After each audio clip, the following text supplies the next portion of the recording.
Today we have with us a man who needs no introduction, as evident by the crowd. So we'll dive right into the questions. Shall I say something before? Sure, go ahead. Well, the question is definitely there in a lot of people's mind, why a moment like this, how this came about.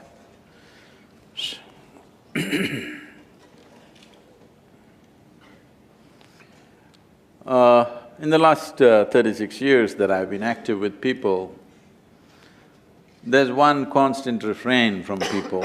Thousands of people have asked me the same question. That is, Sadhguru, when I was 20, where the hell were you? You came when I'm 60. If you came when I was 20, I would have done this, that and something else. I've been hearing this from so many people continuously. So we thought we will step out and talk to people who are below 25 years of age. And that's why Youth and Truth. And the fundamental of this is, see what we call as life. This life, you may have so many ideas about it, so many emotions and thoughts about it, but essentially this life is a certain combination of time and energy. We have a certain amount of time and a certain amount of energy. Time is rolling away for all of us. If you sit here, it rolls, if you do something, it rolls, if you sleep, it rolls, if you're awake, it rolls. Whether in wakefulness or sleep, in work or laziness, whichever way, in dynamism or lethargy, time is rolling for everybody. In Tamil, there's the term that is used for death is kalamaittanga. It means his time got over. Such an appropriate description. After all, that's all that happened, time got over. So time is getting over for all of us. As we sit here, it's not the clock which is ticking, it is our life which is ticking away. You cannot control it, you can't slow it down, you can't roll it back, no choice about this. It rolls forward for all of us, no matter what we do or we don't do. But energy is something we can manage. When we talk about energy, this segment of life that we refer to as youth, when you're in this segment of life, your energy is at its highest exuberance. Most youth do not understand this, they think they're going to be like this for always. You just have to pay attention to the old people, they were not born like this. They were also youth. Slowly, volume gets little down, not me. Otherwise, slowly the intensity of energy volume gets lower and lower. If you just observe how they sit and stand and walk, you must know you're going to get there very fast, actually. So, when your energies are at their peak, if you brought little more clarity and balance into your system, well, this energy could work for you in a miraculous way. This exuberant energy can do wonders in human life, or it can cause disasters in human life. The same enthusiasm and energy has taken people's lives. I'm saying this because I grew up in 60s and 70s. By the time they were 35, at least 12 for sure, other two I think they also went by that way. 12 to 14 people that I knew and who were dear to me, they all died before their 35 years of age. Simply somebody overdosed, somebody drank themselves to death, somebody killed themselves on the motorcycles, somebody fell off the rocks, all kinds of things. It is the same exuberant energy which got them into these things. The same exuberant energy, if it had little more balance and clarity, they could have done wonders. But unfortunately this happened. It's not only in terms of death, it happens in so many different ways. Disaster is not always in the form of death. Life didn't take off, that itself is a disaster. So, when you look at this, see, every human being, every individual has an innate genius within them. The question is only, will they find an appropriate ambience within themselves and around themselves to unfold their genius.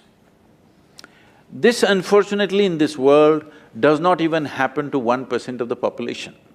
This is my estimate. In your institution, if it is more, you must tell me, but generally in the larger population, not even 1% of humanity manages to unfold their genius, simply because concerns of earning a living, survival, some nonsense takes them up, they fall in love,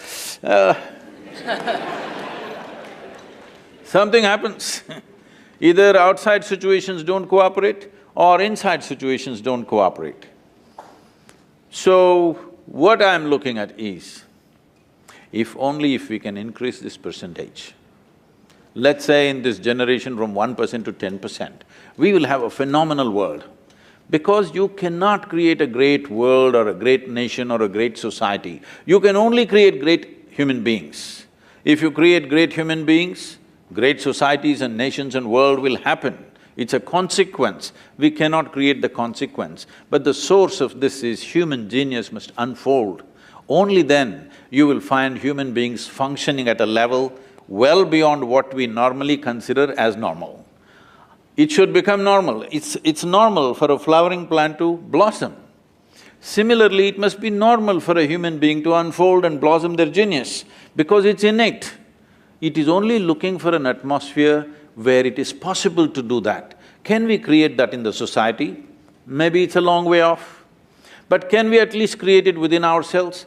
That, if you're willing, is possible now in this generation. That's why I'm here with you. Let's see what we can do.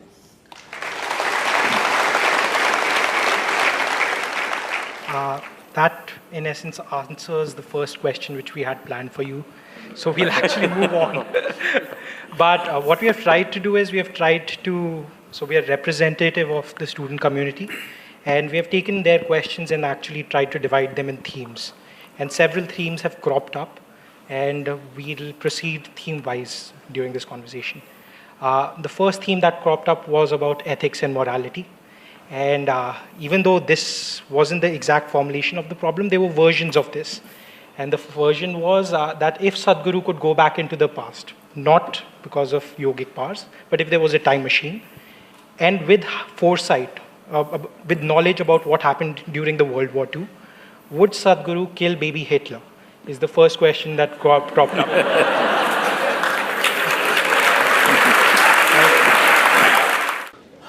Would I kill the baby Hitler? Knowing that 6 million Jews could be saved. See, Adolf Hitler is a consequence, is not the cause of World War II. In the sense, there has been centuries of hatred about the Jewish people. It did not suddenly crop up because of Adolf Hitler. Well, he used it politically to do all kinds of things, that's a different matter. But this hatred has been endemic in the population. Not for 1 or 2 years, for literally 18 centuries. It's been alive.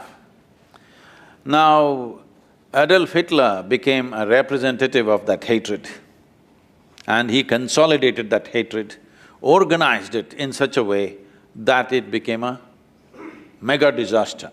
But the disaster has been unfolding for a long time. Forever people have been accusing Jews of being a Jesus killer and wanting to get them in so many ways. They've been persecuted, not in one way. Every generation has small-scale persecutions happening in various societies across that part of the world at least, not here. So, when Adolf Hitler came, he saw what you are accusing of Adolf Hitler is competence. Everybody had the same hatred. He organized his hatred into a very competent, results-oriented thing. Any number of human beings have come who are as much tyrannical as Adolf Hitler. Fortunately, they were not as competent. That's my question. I don't know if he studied in IIM because his organizing skills are extraordinary. You have to look at that. If he had organized this, not against a particular community, but for the well-being of the world, what a fantastic organizer he is. So his competence is what we're talking about. Hatred was there in the society. He organized it and made it into an end result of a disastrous kind. See, in every generation there are tyrants. Fortunately, they're impotent. Fortunately, they're everywhere. Don't think they're not there. Every day I'm meeting thousands of people. You should see what kind of mindsets people have. How much endemic hatred they have for somebody that they do not even know, including me.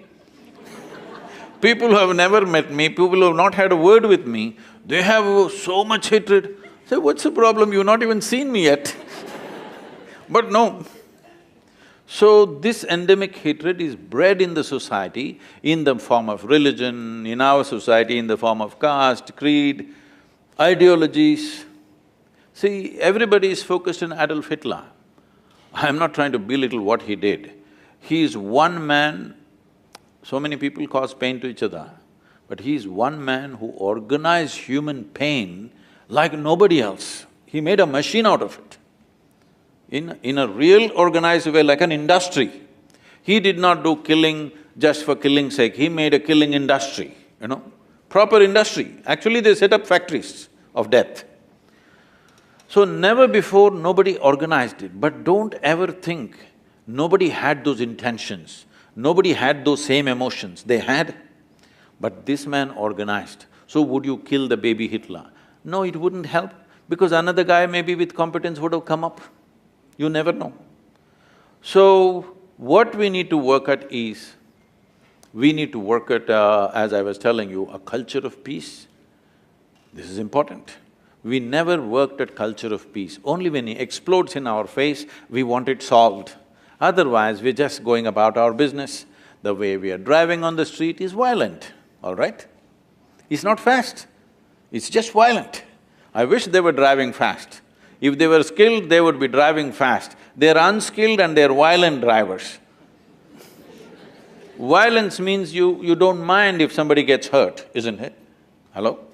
Violence need not necessarily mean I'm going to throw a projectile at you. I don't care if you get hurt. This is violence, isn't it? So this is all over the place. We need to see culture is not something that you can build overnight. Slogans you can build overnight. You can do anti-demonstrations overnight. You cannot build a culture overnight. It takes a lifetime of dedication to bring that about. Nobody has shown that dedication. Everybody wants immediate solution. When something explodes, everybody will scream. Once it's over, they go about their business. So, it is very important. I want you to understand, Adolf Hitlers can be born just about anywhere, because the culture of disliking and hating other people who are not like you is so rooted in the society, it's just a question of, he must do an MBA here. I'm giving compliments to the institution, it's not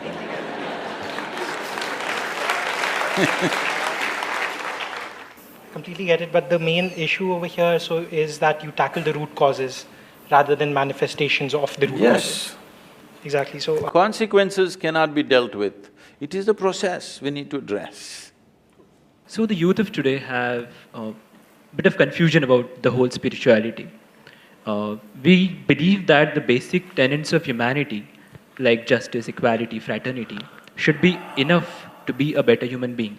And if you're a better human being, and if you're happy by yourself, is there really a room for spirituality? Please repeat those three values. Justice, equality and fraternity. Justice, equality and fraternity. I want you to understand this.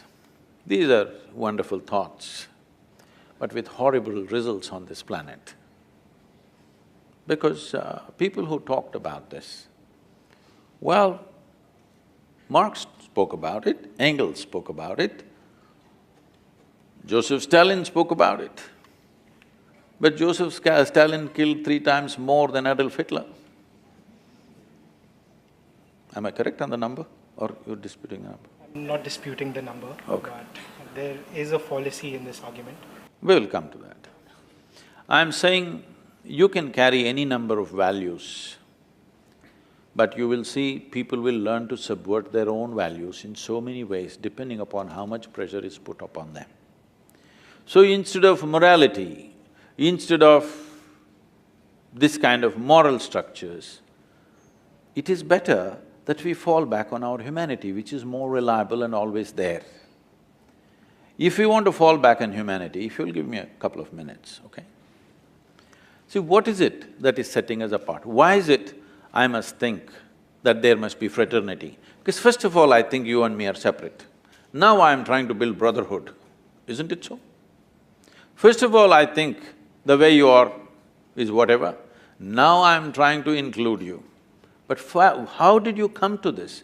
You have come to this simply with little bit of accumulated information in your mind, the data that you carry, which is your thought process. Your entire thought process is coming from limited data. Now this data is the feed for your intellect. Because you understand somewhere, maybe not articulated in your own mind, but you fundamentally understand the nature of your intellect is, it will always make you and others separate, because that is the nature of the intellect. Only because intellect is functioning, you have a discriminatory mind that you can discriminate, that is him, this is me. Otherwise you won't be able to discriminate. The other dimensions of intelligence which is in human being are all unifying in nature. Instead of going into those dimensions of intelligence and functioning, you are using your intellect. If I ask you a simple question, would you like your intellect to be sharp or blunt? You must choose, I'm going to bless you right now. You want it sharp, because intellect is a cutting instrument. So you use a knife to put people together, you will leave it in tatters, believe me. You use a knife to cut things, that's fine. To handle material aspects of life, you use a knife because you want distinction. When you handle people, if you use a knife, maybe with the best intention, you will still cause enormous damage. This is the unfortunate manifestation of the principle of communism. There is no more compassionate expression of humanity than communism, do you understand? You can tell.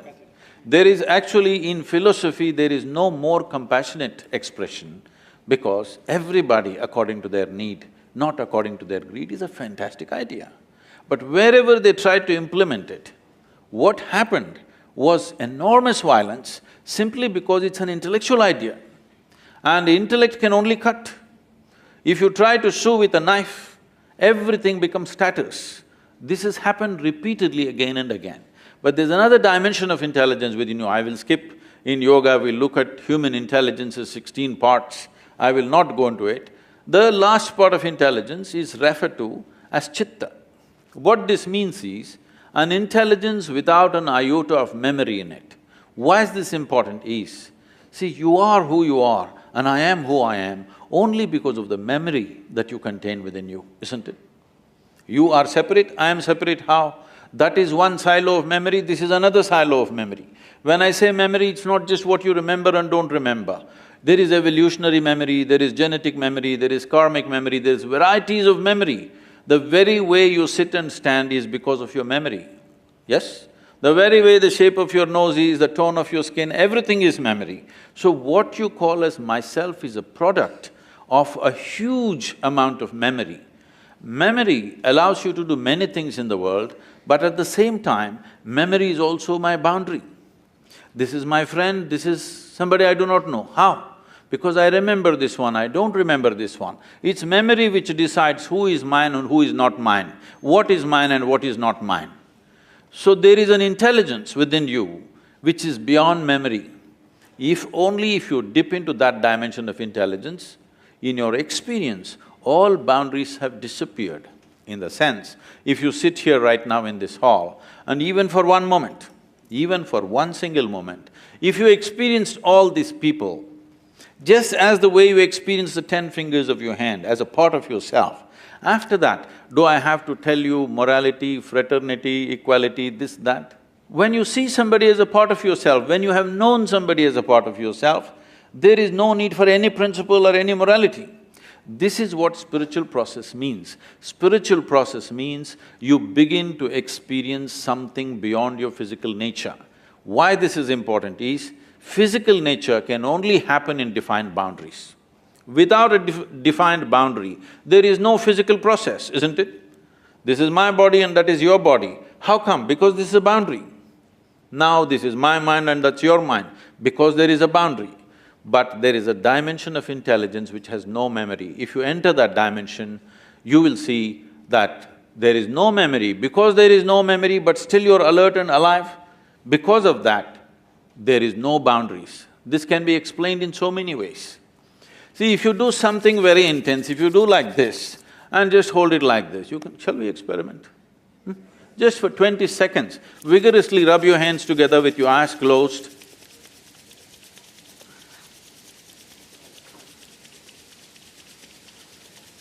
Hold it about 3 inches away from each other. There's something happening between your two hands? Or you didn't try that? You don't believe in experimentation? Okay, that's fine. Definitely tried it. Did you? Did you see something between your hands?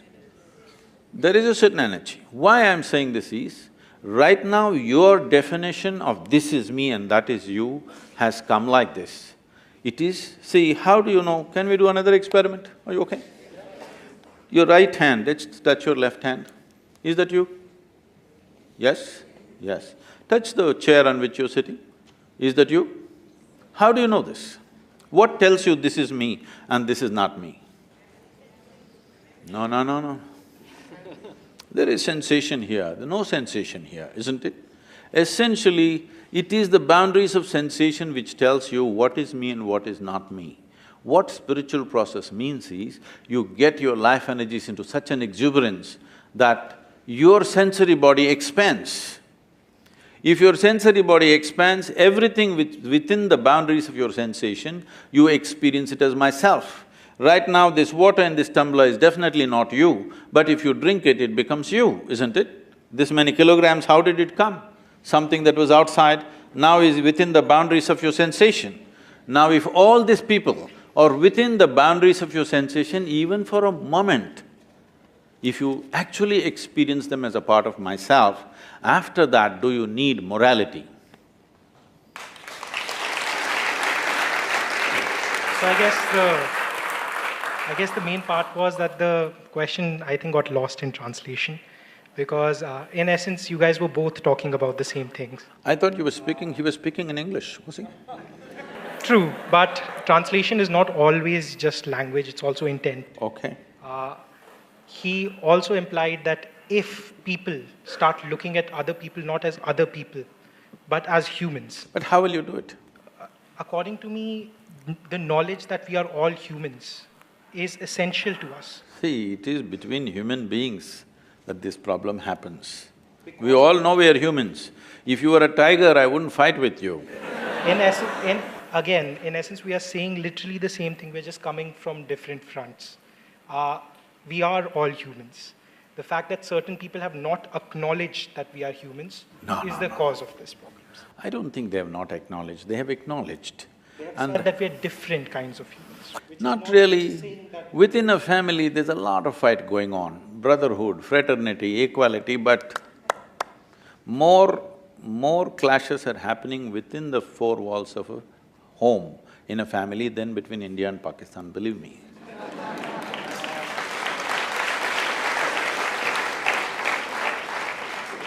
No, you're a little frustrated, you can ask me more questions.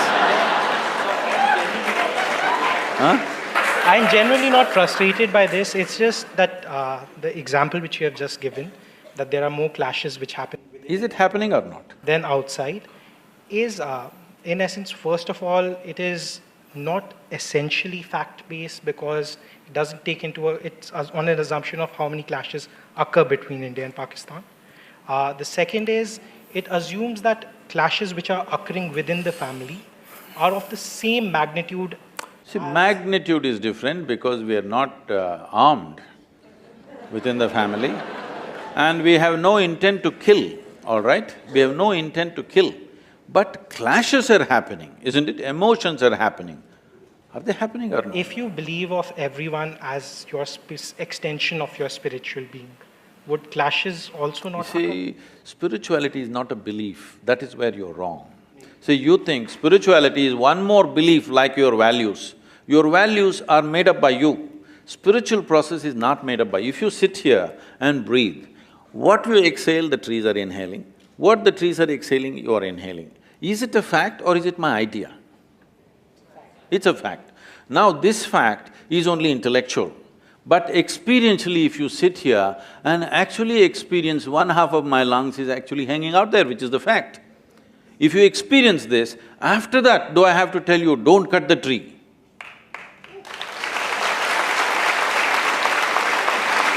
See, there is human thought.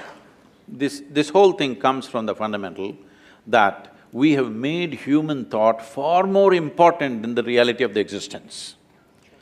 Human thought is very small because it is just a consequence of little data that you have in your head, isn't it? All the thought that you have is coming from the data that you have gathered. Whatever data I have gathered, whatever you have gathered, whatever all of them put together have gathered, is still a minuscule in this existence. Is it so? Hello? You may be a PhD, but I'm asking you. Is it a minuscule? So with such a small piece of information, you're coming to conclusions which is not right. That is why spiritual process means you don't attach any importance to your own thought and emotion. You see how to dip into those dimensions of humanity which is not defined by boundaries of your physical nature. This is what spiritual process means. Spiritual process is not a belief system, it is not an ideology, it is not a philosophy. When your experience of life is little more than your physical nature, then you use this corrupted word, spirituality.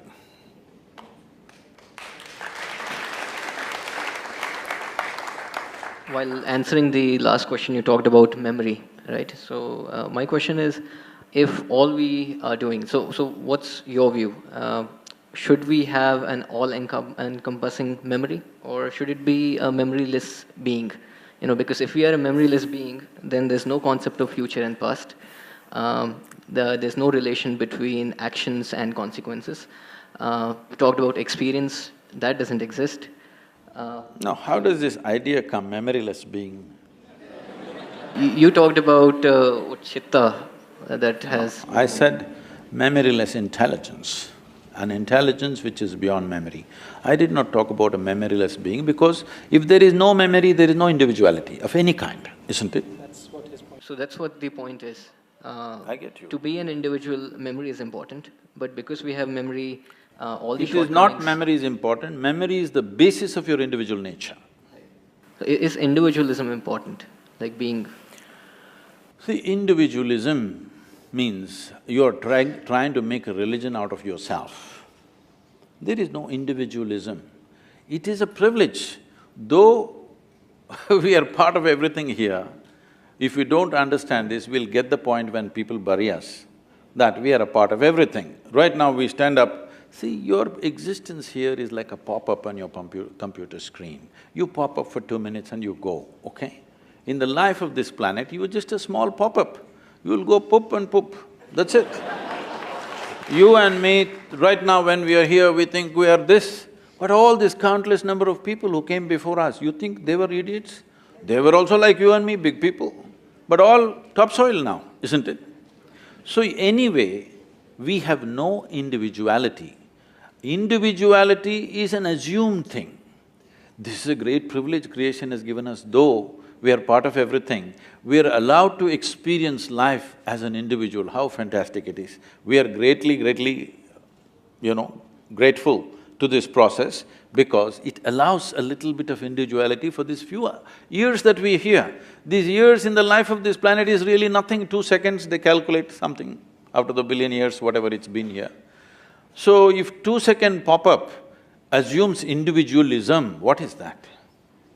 It's a privilege that we have some sense of individual experience. Otherwise, we would have no experience if there was no memory, okay? So if you dip into chitta, does my individuality completely vanish? No. When you dip into it, it gives you an experience beyond the boundaries of your individuality.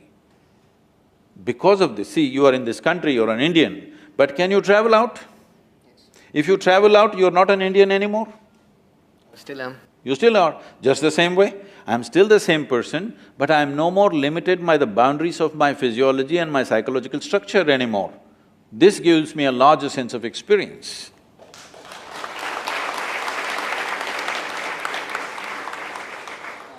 moving on to the mythology.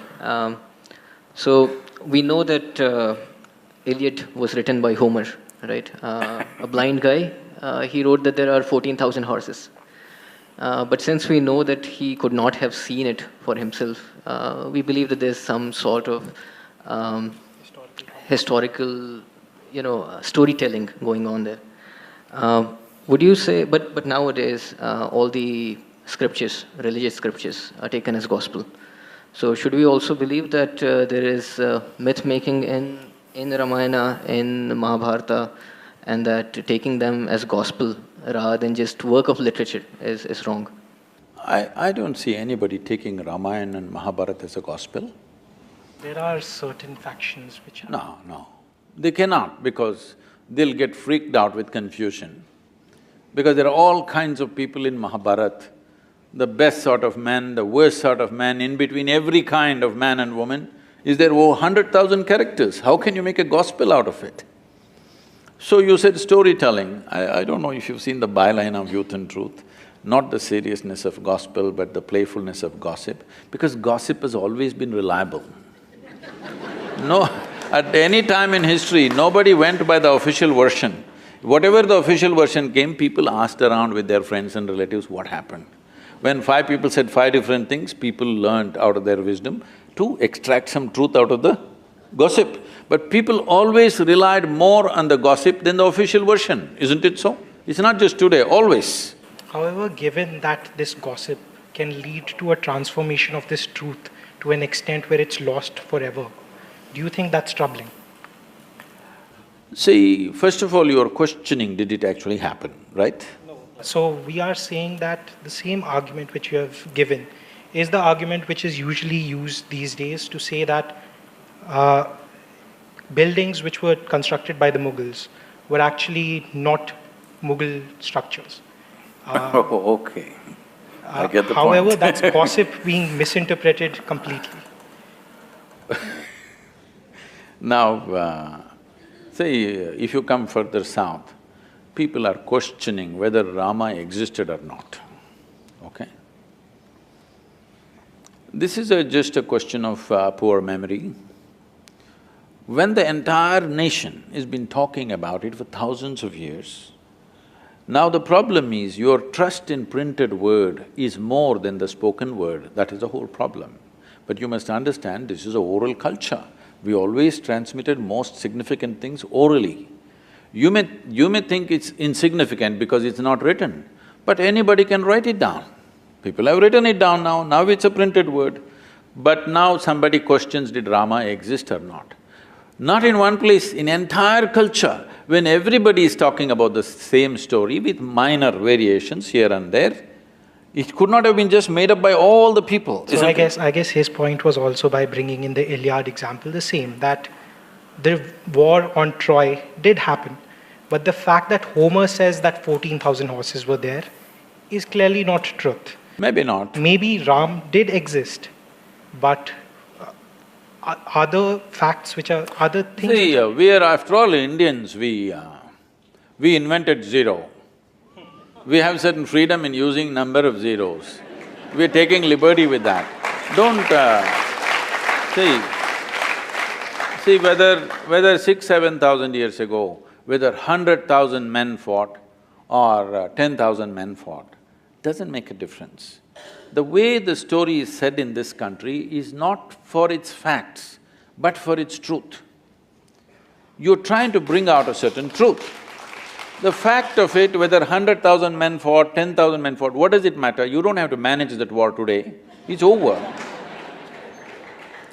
So the important thing is, what is there for me to learn from that, all right? If that's a question mark, we can go ahead with that. I guess that was his point itself, that when you look at religious texts, as you would learn from… See, don't call them religious texts, this is nation's history. So let's say if you look at another piece of literature, you would derive learnings from it. Literature is different, history is different. Literature can be fiction. History is written in a dialectical way so that it's always relevant for you. I'm saying 6,000 years ago, whether a man existed or not, what's my problem? Unless he has something to contribute to my life today, isn't it? However, if history has been written and the facts of the history are not clear, then how See, this is what I'm saying. The fact is like this. Suppose 6,000 years ago, Rama had a wife whose name was not Sita. What's my problem?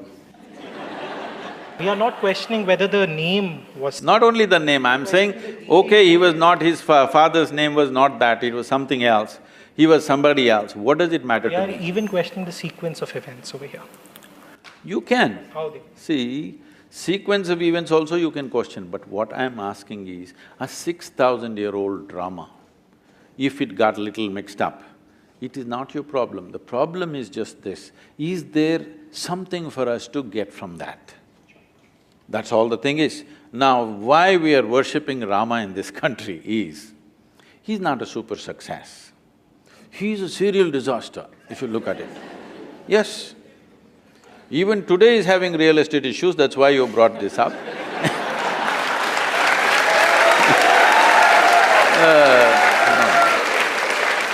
But it is not today alone, it's not today alone. Right from the beginning of his life, he is in trouble and trouble and trouble and trouble.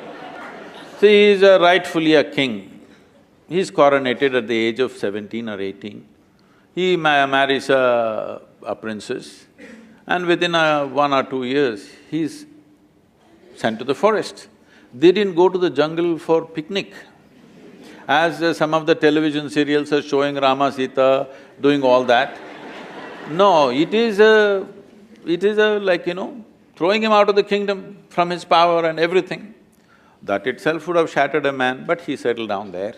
But Rama is also an insecure person who, when Sita came back to him, first she sat through fire. We will come there, don't First jump. she sat… First let's kidnap her, no. See, now you're changing the… See, now you're changing the sequence of things. First let's kidnap her, all right?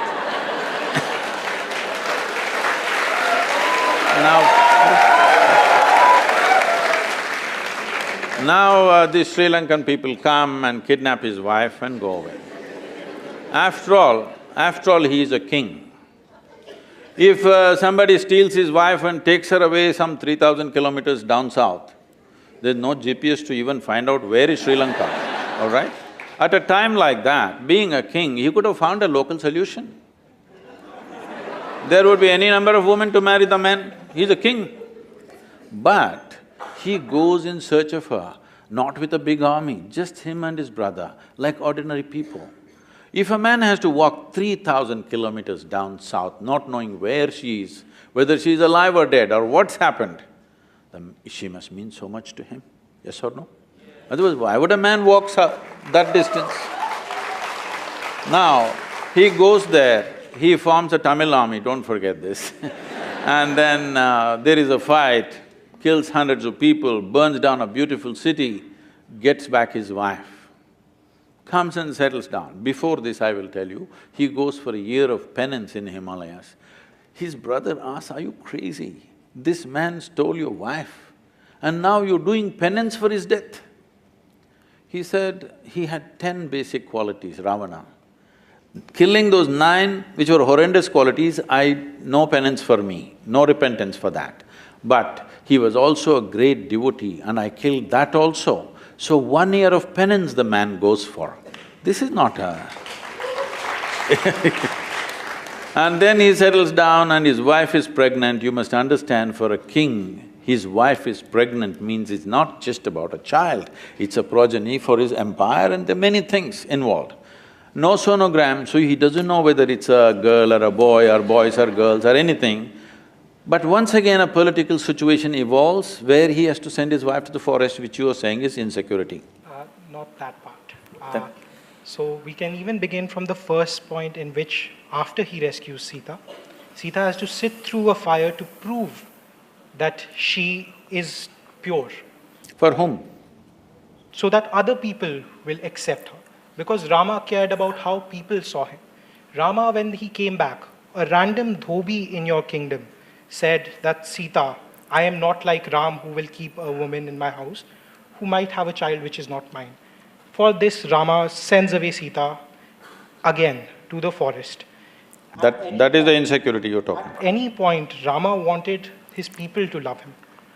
No, let's come to this properly. Today in our country, there are many kinds of things. I'm asking you, do you want a leader for this nation who puts the people of this nation above his own family and his personal love? I'm asking you. Or do you want a Dhritarashtra, at any cost my son? You want a man who puts the citizens of this country above his family. This is not just another woman for him. He went and fought a battle for her, walked 3,000 kilometers. This is not just another woman. He is living for her, but still he sends her back to the jungle when she's pregnant, knowing fully well that it could be his future for this kingdom.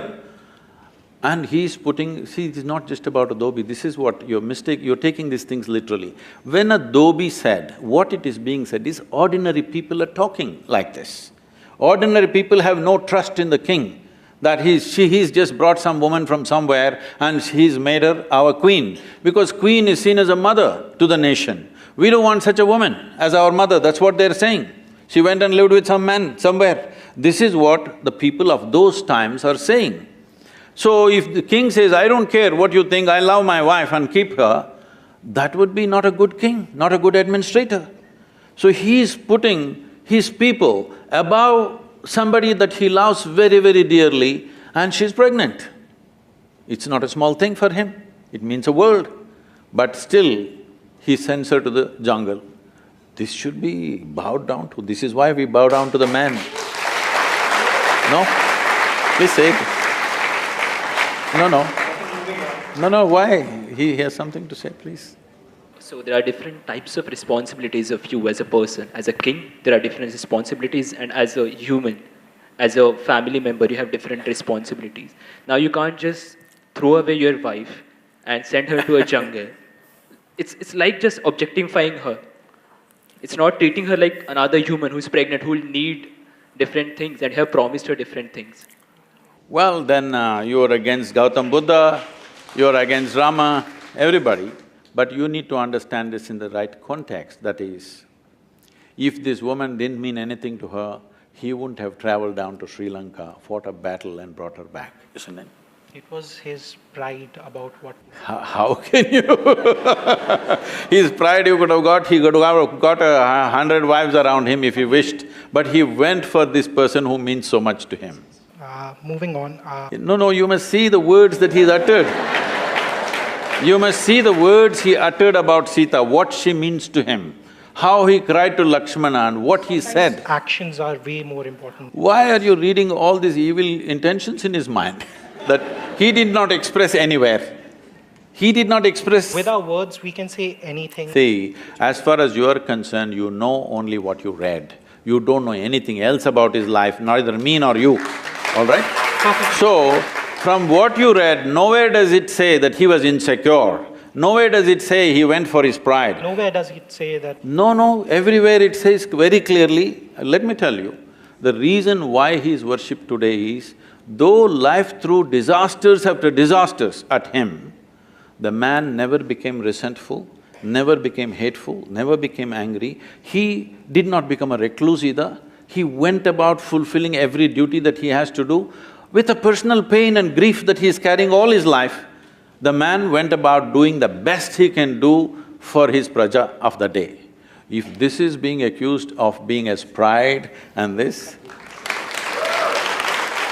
There were strong reactions to that question, but I think that's a nice segue to the next one, which is once… Why do you say it's a reaction?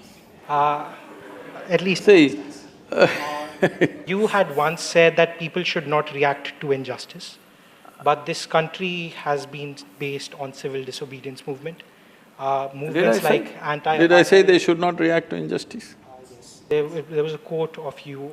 Like what? Said that people should not… Why don't you just read the quote instead of paraphrasing like this? Maybe you The did… quote was that Again, we should not react to injustice. Yes. And this was one of the… Yes. But I did not say you should not respond sensibly. We want to know why or what Yes. the context behind Because the context is, I am differentiating between human response and human reaction. If I react, I will only cause one more injustice. Right now, what I think is injustice, I will feel angry and I will do one more injustice. But if I see this injustice is happening and respond to the best of my intelligence and my capability, there could be a solution. So you have defined reaction. Yes, reaction and response I have clearly defined all along. Is it not important that you respond consciously rather than reacting violently? We completely agree with this, by the way. Right? So,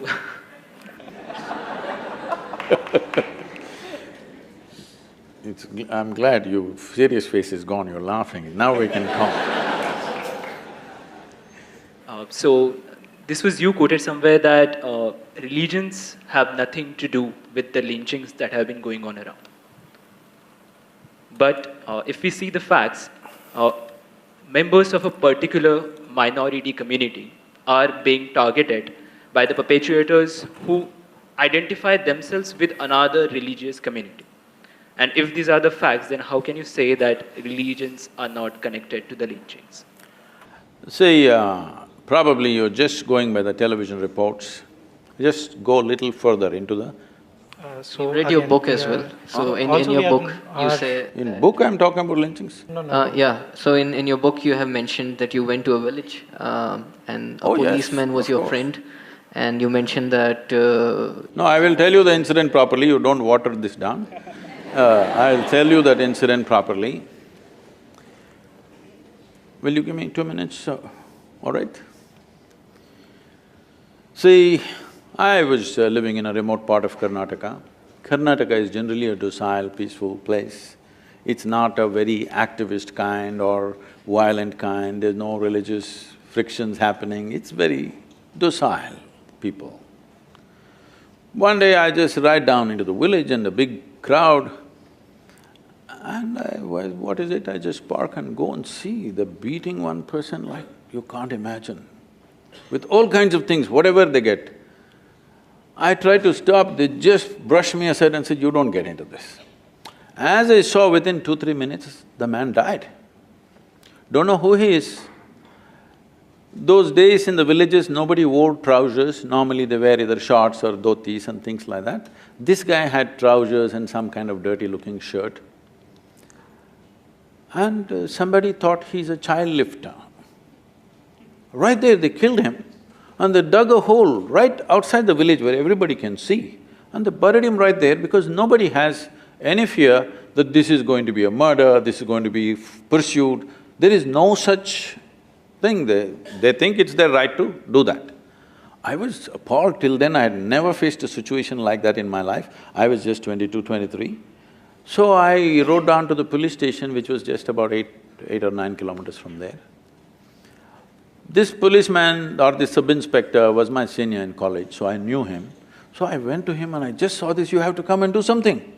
He said, you do not get into this thing. I said, what? They killed a man, I can show you where he is buried. This body is right there. Nothing. I tried to talk to the local MLA. He said, please, you don't get into this. When I really looked at it, then it happened after 3-4 days. Late night around 1:30, I'm coming from Mysore city to my farm.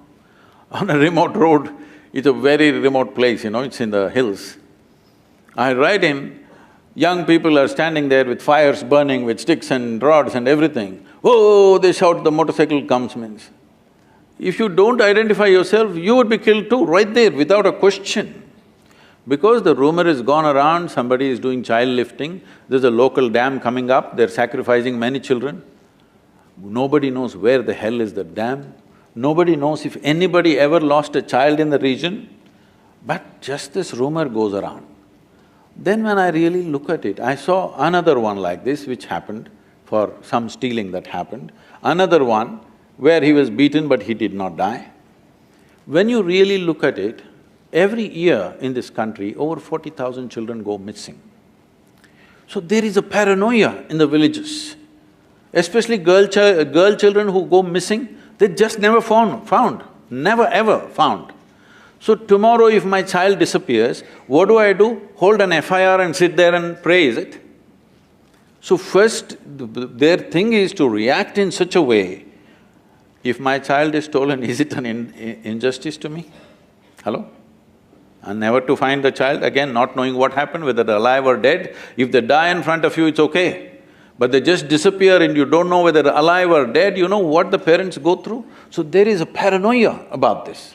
The same thing happens if somebody steals any animal or if they cut a tree in their… This is what happens when you use gossip as your source of information. You're just misinterpreting the whole thing, please, I have to say this. Where is gossip as a… You think the whole script… all the literature or whatever, the history that we are talking about is all gossip? No, I do not. Going back to the point… No, why are we referring to that now? You're referring to Ramayana as just gossip? I am not referring to that same point. You only said that there was a rumor going around that there was a… Obviously, see, you're calling it gossip, but I'm telling you, this is fear. This is fear of a population who are not protected by any law except their own stuff. They are on their own. Don't think some police force will come in a helicopter and save your children. There is no such arrangement. When there is no arrangement like that, they make their own crude arrangements, unfortunately. I have seen, somebody says one cow is stolen, immediately 10-15 boys get on the bicycles and ride in different directions. 30-40 kilometers if they catch the guy, that's the end of him, right there. Not because cow is religion, simply because it's economy. With 2 cows, I'm making my life. If you steal my cow, my children will go hungry tomorrow morning. So they will fight.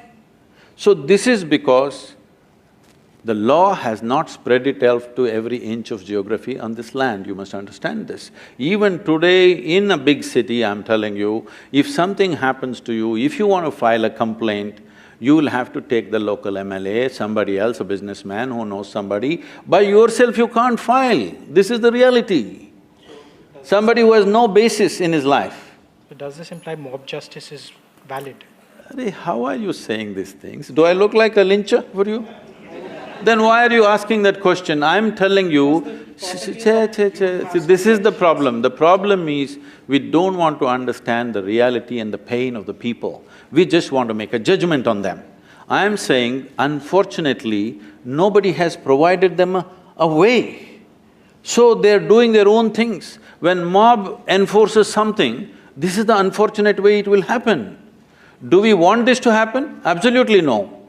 But do we have means to stop it right now?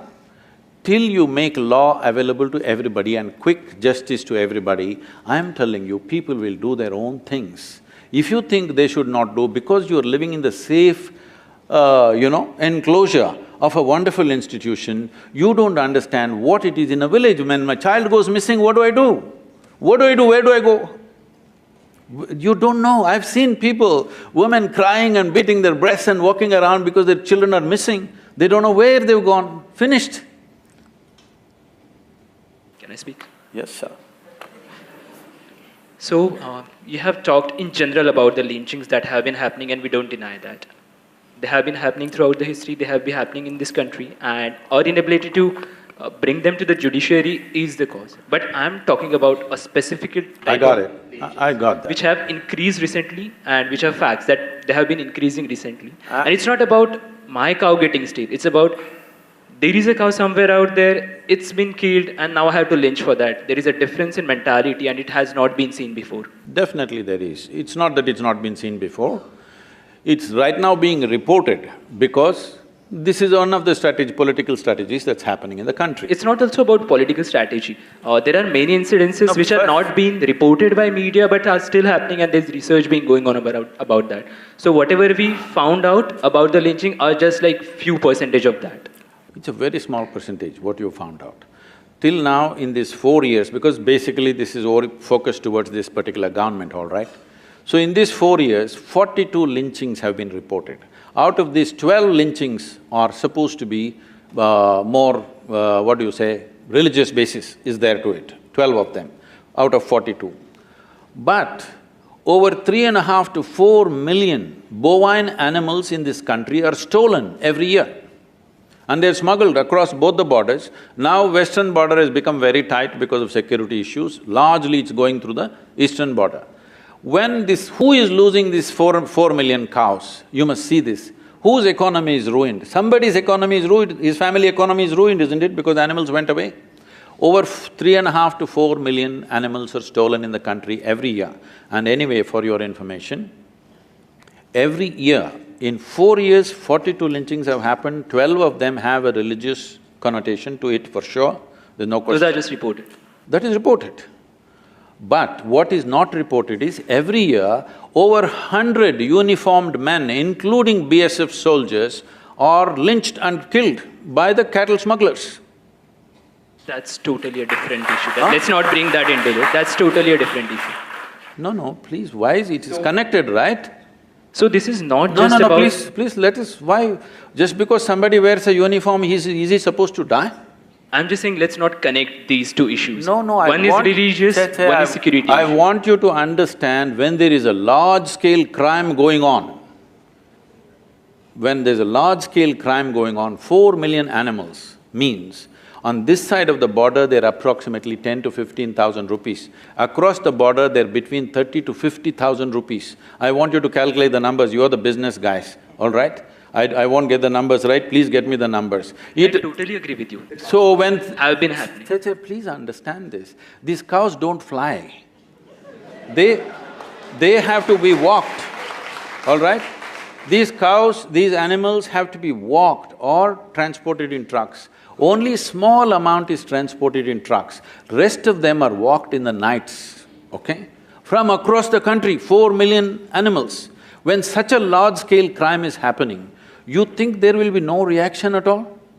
When nobody is caught? Why change now? Why now? Huh? Why recent few years? See, it is not now, it is only reported now, it's always been happening, I'm telling you. They have reported only 42 lynchings. I am on camera, but I'm telling you, from my experience of rural India, I would say anywhere between 200 to 500 lynchings have happened in these 4 years. And similar numbers or much bigger numbers have happened in the past. Because unfortunately, this is how things are enforced in this country.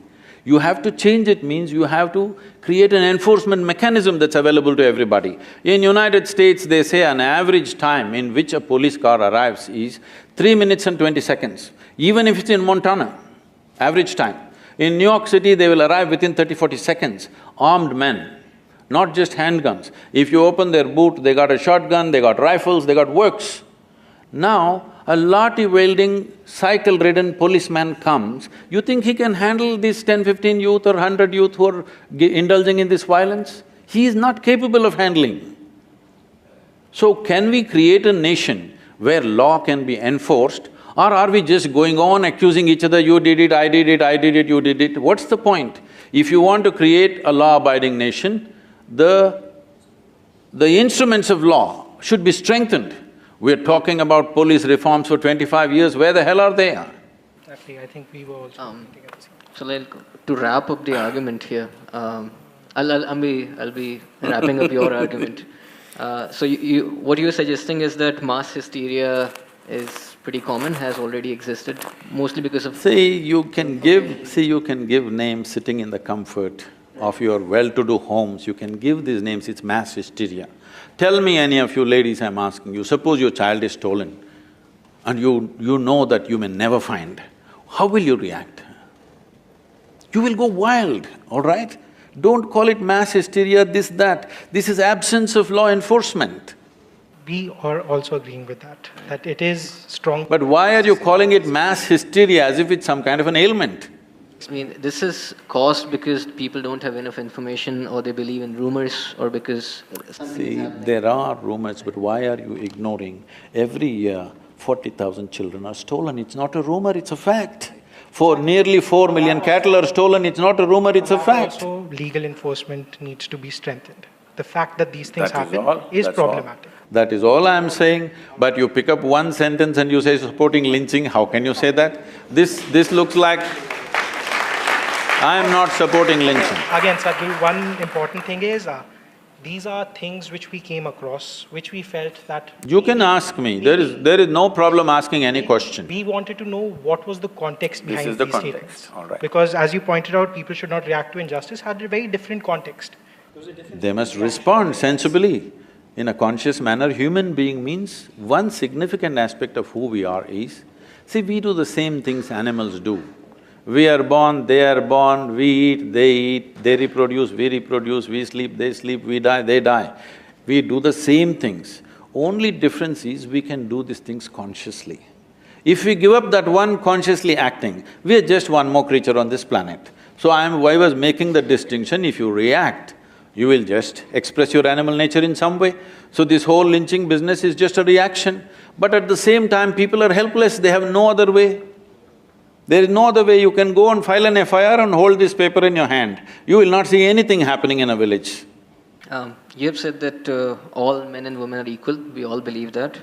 Why should you believe? Like there's no disagreement here. I thought it's the same species. What do you think? It is. But you have also said that you cannot imagine your own household without a non-working mother. Did I say that? I guess… Yes. No. My mother was working more than anybody else. I think so. She took a lot of pride in doing her work.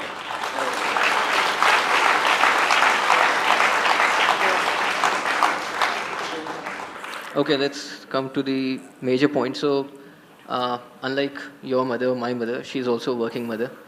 The women have had a choice, right? My mother had a choice, your mother had a choice, but that's not the case with everyone, right? So the main point is that of agency, right? And then I believe that the agency is being taken away because of the gender of the person. So they are not allowed to decide what is happening. certain societal expectations that certain roles will be fulfilled. See, expectations are there. When you don't fulfill expectations, there'll be some price to pay, but that is so for everybody.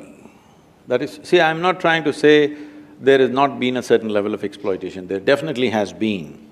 But don't once again react to that and do reverse job. All you have to do is educate, educate, educate. Just leave it. You will see in a generation, everything will change. This is the first generation of women in this country who stepped out. Please understand, women have stepped out and doing so many things in the world, not because of your liberal ideas, it's only because of technology. Because technology has leveled the playing field. Technology has taken away the significance of man's brawn, isn't it so? Man's muscle has become insignificant simply because of technological development, not because of some liberalism or feminism or whatever. It is only because of technological development, women are able to step out and do the same things that men were doing in the past. Or even for the men, it is new to sit in the office and do this. Otherwise, they were digging something, all right? Once the machines came, man's muscle became insignificant. Because of that, there is a way. So just allow little more time rather than doing something in a rush, in a reactionary way and breaking the social structures. Because if you break them, do you have a better alternative? That's a question. Right now you're talking about you didn't want a working mother. My mother was working all the time and she was very proud of what she was doing and she was the most respected person in the family. Only thing is, only your idea of work is, how much did she earn? It was not significant for her. The rupees and paisa were not significant for her, her values were totally different. Again, I think intent of the question got mistranslated, which has happened tremendously over here. Why you… So, would you say that, main all the intention… main… They're reading the question and how can it be mistranslated? the… Intentions are not based on words. So we can talk about, the changing gender structure in the workforce and all that. But do you feel that, all the major movements, feminism, civil disobedience, anti-apartheid, anti-racism, these are responses or reactions? See, anti-apartheid is a different dimension altogether, all right? That's a different thing.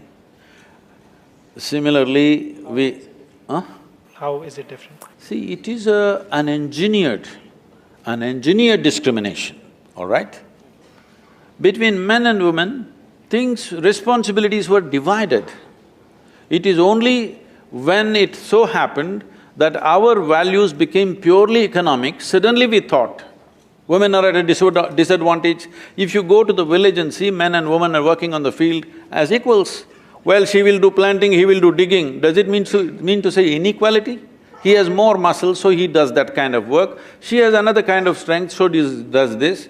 And well, you brought my mother into the picture. Now, she had 4 children. When you have 4 children, you have a project on hand. All right? Well, it's an important project. She did a good job on me.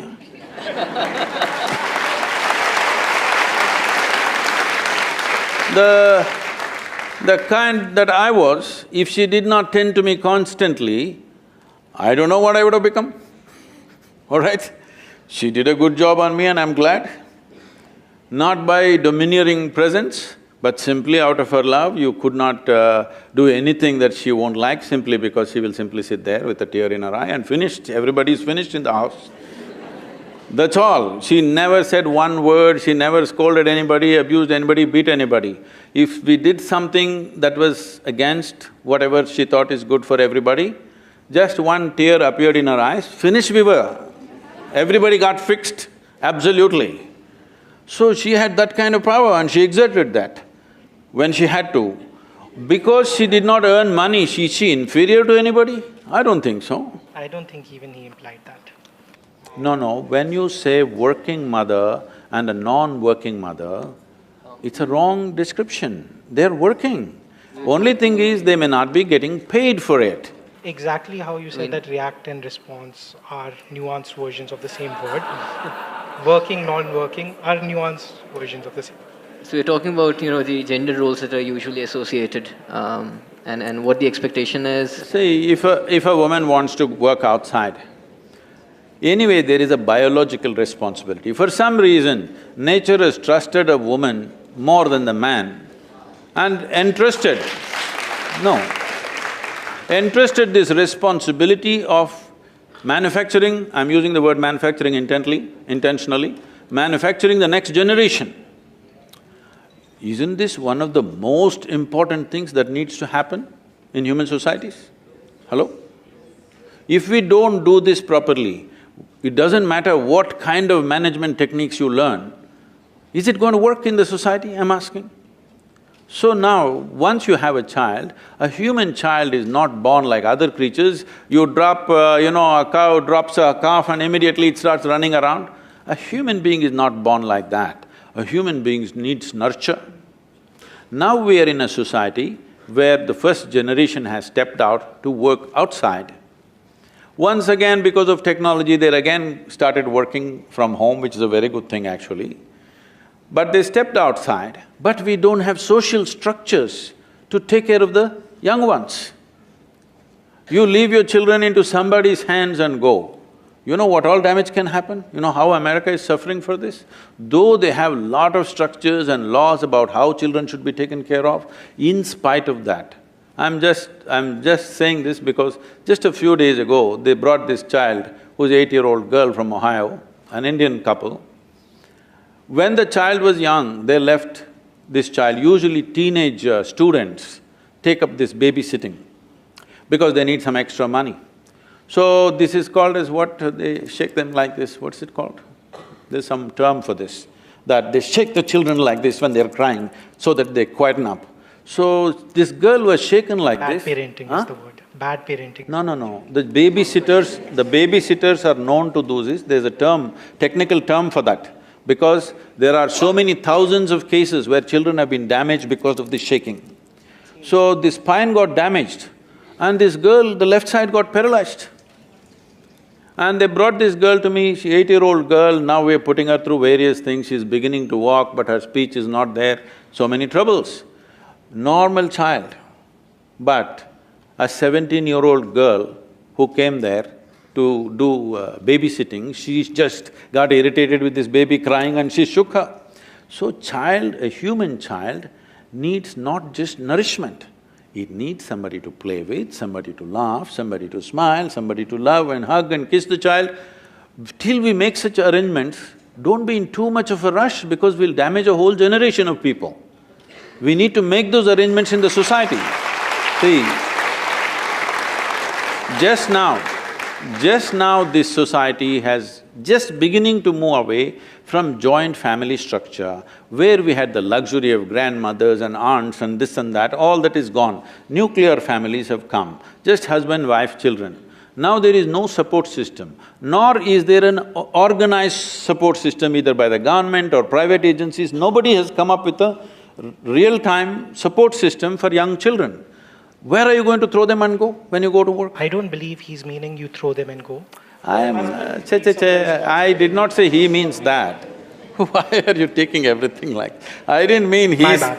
I didn't mean he said that. I mean to say, suppose I am a woman and I have a job and I have a child, what do I do? When the society doesn't make arrangements, what do I do with my child? Where do I live, in whose hands? So Sadhguru, because of paucity of time and because many people might also have questions over here, we'll have to open the floor for questions. We'll be opening the floor for questions right now, so people in that quadrant. But you should not translate their questions, okay?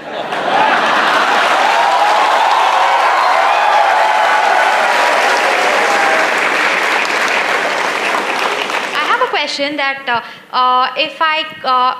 if I get a seat at IIM Ahmedabad, my parents are very happy and then they congratulate me for my hard work.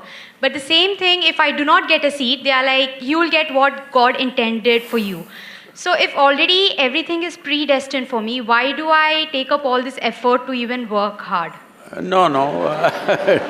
It is not predestined, they just have a system as to how to address the failure.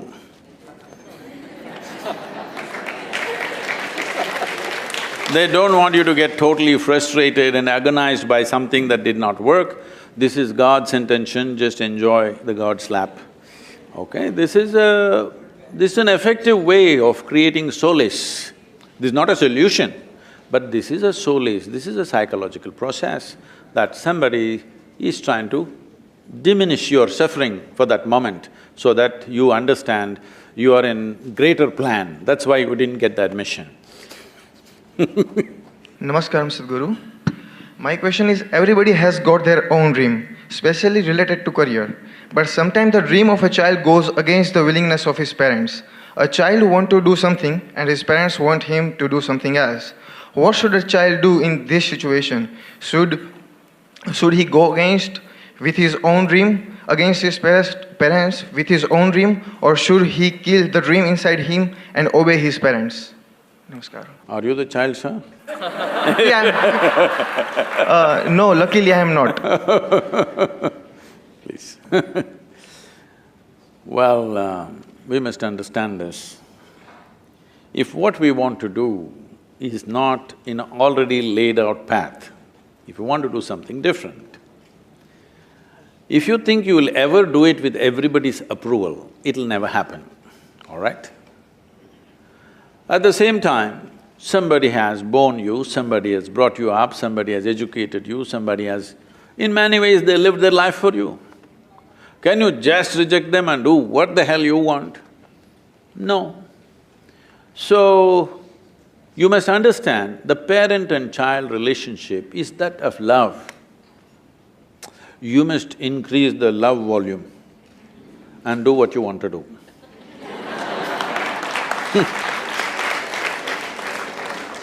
Now the problem is when they say no, you will get angry and say nasty things. No, you should not react like that. You must respond by increasing the love volume. When you increase the love volume, they melt. Then you must tell them, see, this is what I wish to do, otherwise I will not be happy doing what you want me to do. They will… Next. There is a price for everything we do in our lives.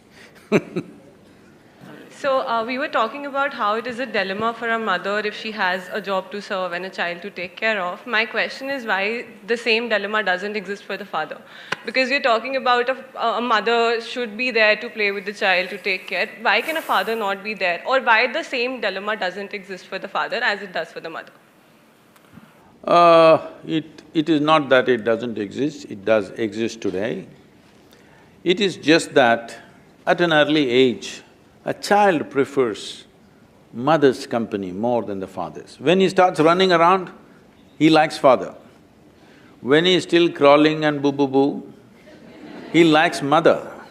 At least the first 3 years, 4 years, the child prefers the mother because it's natural for the child to prefer that comfort of a mother. But when he starts running around 6, 7, 8, then he wants father because he wants adventure. He wants to go out, he wants to go on a motorcycle or he wants to go somewhere else. But early age, he wants the comfort of the mother. Now, generally, we have not created this. This is something we can do, which we have been talking about but it's not happened. There are many people like this. I said such people move into one apartment. One lady who's really good at children, good with children, she could take care of all the children very well and do something, some cooperation has to happen because we have banished our grandmothers and aunts and others, we can't stand them anymore. At least somebody who could be paid something but who's a volunteer, not simply a paid person who's going to shake your child like this. Somebody who has some care and concern for the child has to be there. But unfortunately, those arrangements are yet to happen in our society because it's new. Arrangements have not come. I'm sure in the next 15, 20 years this will come, but there is a certain amount of suffering in the meantime. So, for the manifestation or the achievement of the goals or passions, or even for holding a king cobra, as you say, a wholesome control over the chemistry of thoughts and emotions is necessary. So, at this point in life, with so many stimulations, opportunities, distractions, ambitions, passions, everything hovering all around, how to achieve that control over the chemistry of thoughts, emotions, and fears as well. So, how to aggravate or elevate that ether within to read that, to reach that silence within where we could do what we want and whatever we want becomes what it is. It's a long question, eh? See, one thing is, when it comes to what's within us, if we do not harness the prowess of this body and the prowess of this mind, you will not do anything significant, isn't it so? The question is, what methods do you have? Right now, the only methods you have is education. That is learning techniques, learning methods, learning information, exposure, this. There are other ways to do this also, where you can organize yourself that your body and your mind takes instructions from you. This is one aspect of it. It must. Your body and your mind are your most basic faculties that you have. They must take instructions from you. If they work against you, you're finished, isn't it? Right now you call this stress, anxiety, nonsense, whatever. Essentially, your intelligence is working against you. Your thought and emotion is not going the way you want it to go, it's doing its own thing. Well, if you cannot manage your own mind, how the hell are you going to manage, let's say 100 or 1,000 or 10,000 minds? Because management essentially means you must be able to manage the people. Managing the people means you must get everybody to get to one intent and act in a significant way. How will you do this when your own mind doesn't take instructions from you? You cannot manage yours, but you believe you can manage theirs? There is no way it's going to happen. This is why a whole lot of people who are in successful professions are all having ulcers, heartburns, heartbreaks and all kinds of things because they are upping the activity without enhancing themselves. It is like you want to be on a Formula 1 track, but you went with your small little car that everybody drives to the office. Then if you drive at a certain speed, four wheels will go in four different directions. This is what is happening to a whole lot of people. When they aspire for what they want and go at it, their body breaks down, their mind breaks down, something happens simply because they have not strived to enhance this. First you enhance this, activity will open up in the world for you. But you are in a rush for the goals that you have set up already. Because of that, you don't spend time on the… If you do not enhance the machine, activity cannot be enhanced. Stress will happen, breakdown will happen, isn't it? But when it comes to the outside world, there are a lot of misunderstandings about what is coming our way. Can I tell you a joke? Are you? Because it's been so serious, like This happened in Michigan. A tiny little bird was very exuberant and happy, and winter started coming. It should have gone south, but it was so happy it forgot about it and little late. Then it tried to fly, but because of the cold, its wings froze and it fell down. Then a cow was passing that way. It's an American cow.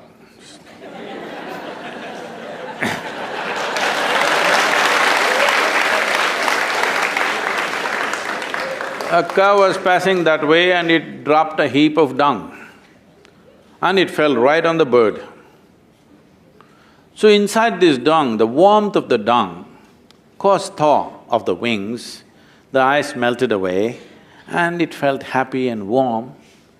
Tick, tick, tick, it started tweeting from inside the dung. It couldn't get up, but it was happy inside the dung. A cat was going by, it heard this bird tweaking, it opened up the dung and ate up the bird. The moral of the story is, not everybody who heaps dung on you is your enemy. Not everybody who gets you out of shit is your friend. And above all,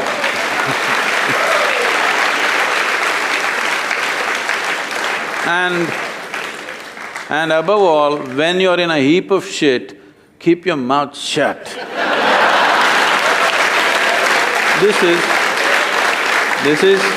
No, I'm saying this because we have created a world now. If I have trouble, I must talk to everybody in the world. They're all going to give 1,000 solutions. No, when you feel you're in trouble, please just spend some time upon yourself. Invest some time and energy upon yourself, because there is no trouble which troubles you except what you allow, isn't it? What is it? You must invest some time and energy upon yourself. This value of solitude is totally gone in the world in this generation. Please bring it back if you want to make yourself of some substance.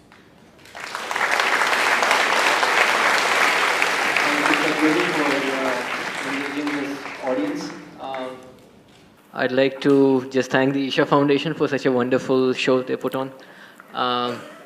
And thank you, Sadhguru, for spending so much time with us. With this, we close the session. I want you to understand, I don't know to what extent all of you are exposed to the nature of the country in which you're living. We constantly keep gloating about the tremendous things the nation has done in the past. Yes, it is true.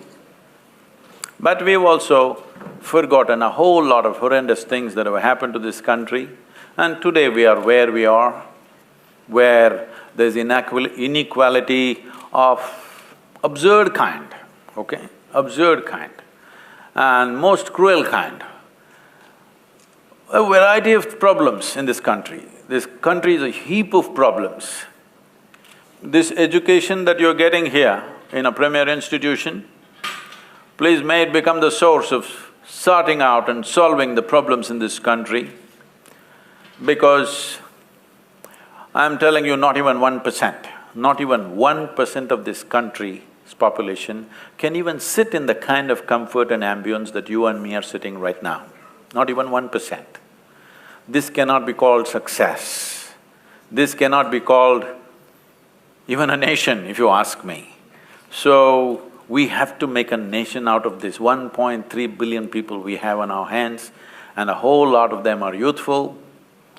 Please, whatever knowledge and capabilities that you get, invest that to bring some humanity to the human beings who are living in this country, please.